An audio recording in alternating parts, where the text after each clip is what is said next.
Well, Vicky, we were already expecting tariffs to go into effect tomorrow on steel and aluminum imports at a rate of 25%. The president's post a short time ago upping that number to 50% specifically for Canada. The goal, protect American industry. But what happened next shook the markets. Within 24 hours, aluminum prices in the U.S. jumped 54%, crushing manufacturers like GM and Boeing. Supply chains buckled, production slowed, jobs were lost. Meanwhile, Canada didn't retaliate with words. It responded with action.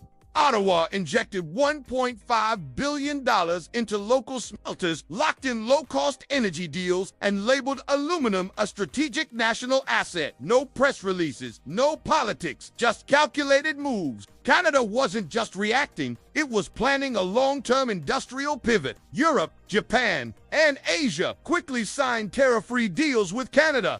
The U.S., once seen as the manufacturing hub, now faced skyrocketing costs and dwindling exports.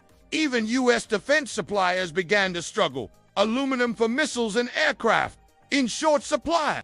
Canada accelerated port upgrades, launched new rail lines, and built direct export corridors to Europe, bypassing U.S. soil completely. No tariffs, no customs, just clean, green trade. Canadian aluminum is powered by hydroelectricity, meets EU emission standards, and is prioritized in EVs and aerospace.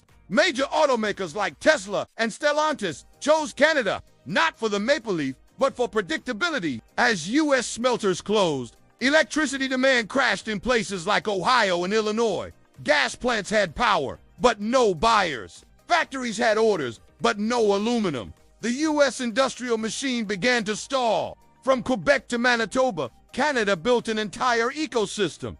EV battery hubs, clean aluminum production, government-backed supply chains, defense integration with global allies, all built quietly and fast. This isn't just about metal. Canada is reshaping its identity from a resource warehouse to a global industrial powerhouse. The U.S., meanwhile, is caught in internal gridlock, offering no rescue plans or long-term vision. Canada is no longer just exporting goods, it's exporting reliability, and trade blocs like the EU and Asia are responding.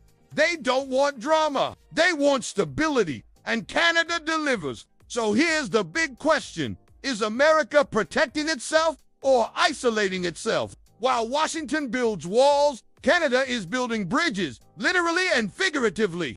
If this shift continues, the world may no longer look south for leadership, it may start looking north. If you found this eye-opening, like, comment, and subscribe. Tell us, is Canada quietly becoming the next economic superpower? Sometimes, the best view of decline is from across the border.